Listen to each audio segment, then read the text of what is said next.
नमस्कार। आप देख रहे हैं अपना प्यारा यूट्यूब चैनल राम की बढ़िया। जो पौधा आप देख रहे हैं ये है हिबिस्कस की एक हाइब्रिड वैरायटी। दोस्तों ये पौधा जिसको गुड़हल कहते हैं और ये हाइब्रिड है और इसका फ्लावर देखिए ये अच्छा सा आया हुआ है और ये पौधा जो है कलियों से भरा हुआ है। देखिए बहुत सारी कलियां हैं इसमें और धीरे धीरे कलियों की बढ़ोतरी हो रही है। अब ये जो कलियां हैं और जो ये फूल हैं वो पत्तियां हैं, जाड़ा चल रहा है, इस समय अक्टूबर का महीना चल रहा है और आपको इस समय चाहिए खुली धूप। जी हाँ, क्योंकि अगर आप खुली धूप नहीं देंगे तो इसमें फ्लावरिंग भी नहीं होगी और कलियां भी नहीं बनेंगी और पौधा हष्ट-पुष्ट नहीं रहेगा। या जो फ्लावर्स खिलेंगे वो थोड़ा सा लेट खिलेंगे, धीरे धीरे खिलेंगे, वो खूबसूरती नहीं आएगी, चमक नहीं आएगी। तो ये एक ऐसा समय है जब आपको थोड़ा इसको धूप में पूरी तरह से रखना होगा। इसकी इस समय सबसे अच्छी जो खाद है वो है धूप। जी हाँ, लेकिन कभी कभी हमारे बहुत सारे जो व्यूअर्स हैं जो उनको एक समस्या आती है कि उनके पौधों के फूल की कलियां पीली हो रही हैं। ये साफ बताता है कि आपके पौधे का न्यूट्रिशन कमज़ोर है। तो इन सब चीज़ों को ध्यान में रखते हुए कि न्यूट्रिशन की कमी को पूरा किया जाए, यानी जो 17 पोषक तत्व हैं उसमें से कुछ न कुछ तत्व जो है हमारे पौधे में हो गए हैं कम, तो उसकी पूर्ति के लिए आपको इसमें थोड़ा सा छिड़काव करना पड़ेगा, जिसको बोलते हैं सीवीड एक्सट्रैक्ट। जी हाँ, आप चाहें तो सीवीड के ग्रेन्यूल्स आते हैं उनको भी डाल सकते हैं। आपके पास अगर अच्छी कंपनी का सीवीड है तो ज़्यादा बेहतर होगा, क्योंकि बहुत सारे ऐसे सीवीड मार्केट में हैं जो आपको बहुत अच्छा रिजल्ट नहीं देंगे, क्योंकि वो बेसिकली उतने अच्छे पावरफुल नहीं हैं या उनमें जो बताया गया है वो नहीं है। ये माइक्रोन्यूट्रिएंट है, इसको सेलेक्ट किया है और इसके रिजल्ट हमने पाए हैं बहुत ही अच्छे। तो इसको हमें कम से कम 2 ml से लेके 4 ml तक, जी हाँ 2 ml से लेके 4 ml तक हमें डालना पड़ेगा। तो हम इसको स्प्रे करेंगे आज और आपके साथ शेयर करेंगे। और इससे पहले हमने इसमें पोटास की भरपूर मात्रा दी थी।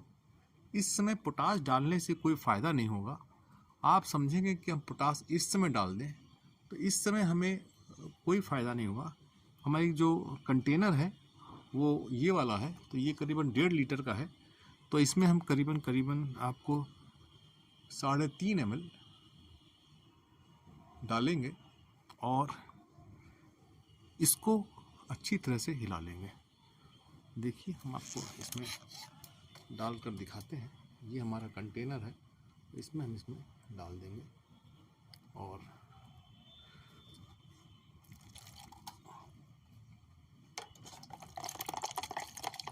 इसमें कायदे से धो लेंगे इसको और इसको हम इसमें मिला देंगे और इसको हम इससे करके और इसका स्प्रे करेंगे।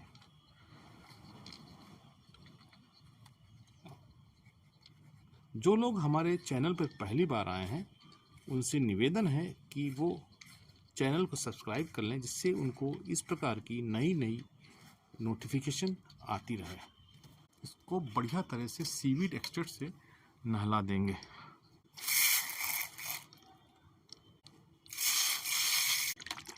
इससे पहले बोतल को अच्छी तरह हिला लें, ज़्यादा अच्छा रहेगा। आप देख रहे हैं कि इसमें बढ़िया तरह से ये हिल जाएगा।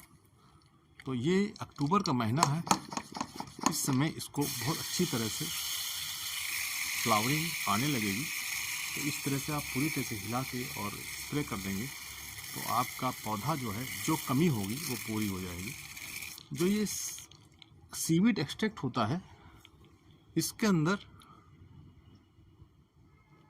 जो लिखा हुआ है वो आपको पढ़ के दिखा देते हैं। Protein, carbohydrate, inorganic, salts and other ingredient, nutrient, plant growth, hormone like auxin, cytokinin and. तो इस तरह से ये आप डालेंगे तो आपको बेहतर रिजल्ट मिलेंगे। और साथ में ही साथ, क्योंकि हमने इसको स्प्रे कर दिया है, इतना ही काफ़ी नहीं, क्योंकि इसमें फूल भी लगेंगे और कलियां भी लगेंगी। तो जब ये फूल आपका सूख जाए, यानी कि नेक्स्ट 2 दिन चलेगा फूल ये, तो उसके बाद जब ये गिरने लगे तो हम इसको काट देंगे, जिसमें इसकी एनर्जी ना, मतलब ये बीज ना बना पाए और एनर्जी ना इसका लॉस हो। साथ में हम एक है सरसों की खली, जाड़ा आ रहा है और हम इस सरसों की खली का बनाएंगे एक घोल। इसको करने के लिए हम 100 ग्राम खली लेंगे और 1 लीटर पानी में, देखिए मेरे पास ये कंटेनर है इस प्रकार का, 100 ग्राम खली लेंगे और इसमें हम डाल देंगे। इसको हम कम से कम 5 दिन तक इसको किसी बर्तन से बंद कर देंगे और साथ में इसको शेड में 5 दिन के लिए रखेंगे। तो ये जो सरसों की खली है, इसमें हम पानी डालकर इसको जो है रख देंगे। तो हमने जो डाली है इसमें 100 की खली है, 5 दिन में ये जो है आपको इसमें बन जाएगा, फर्मेंट हो जाएगा। और फर्मेंटेशन में हम अगर आप चाहें, क्योंकि इसमें बहुत सारे बैक्टीरिया बन जाते हैं तो और उनकी एक क्रिया होने लगती है, तो उनको खाने की आवश्यकता होती है। उसके लिए आप थोड़ा सा इसमें गुड़ डाल देंगे तो इनकी क्रिया और फास्ट हो जाएगी। 7 दिन के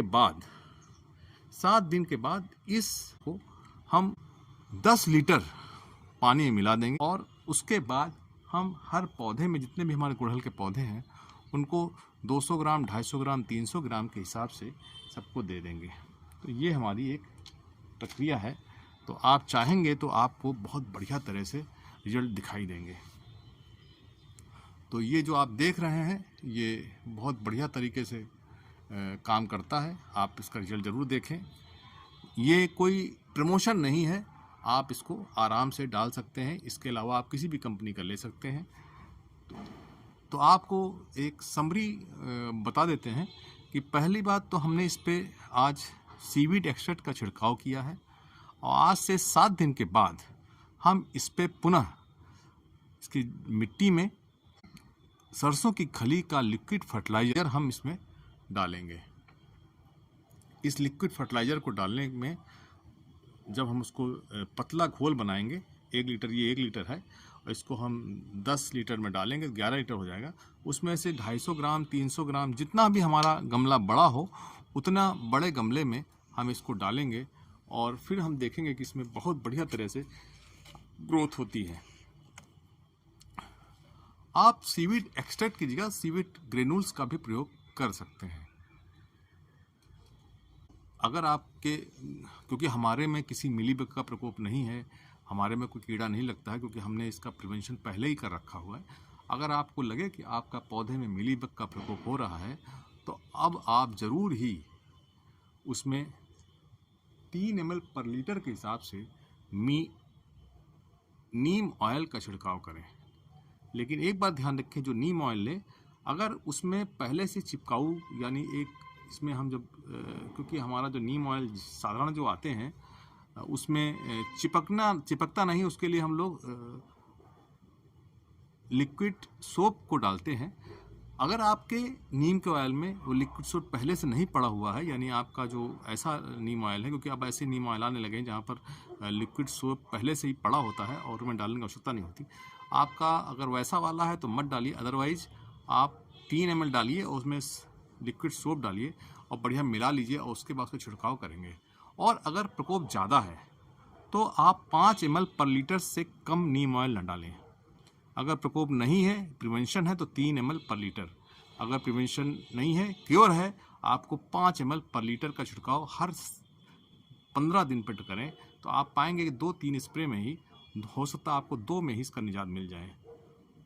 दोस्तों, आपको क्योंकि इसमें फंगस भी लगता है तो फंगिसाइड का प्रयोग भी कर सकते हैं, लेकिन वो अगर आपको लग जाए तब, वो खासकर जब बरसात में या ज़्यादा गर्मी होती तभी लगता है। हमारे यहाँ फंगस नहीं लगता है। तो इस प्रकार से अगर फंगस लगने की आपको गुंजाइश हो या लग रहा हो तो आप फंगीसाइड का स्प्रे भी कर सकते हैं। धन्यवाद दोस्तों, इसी प्रकार की इन्फॉर्मेटिव वीडियो के लिए देखते रहें, लाइक करते रहें, शेयर करते रहें। आपका अपना प्यारा चैनल राम की बगिया। ये था गुड़हल पर एक छोटा सा आपके साथ जानकारी साझा करने का प्रयास। धन्यवाद, नमस्कार।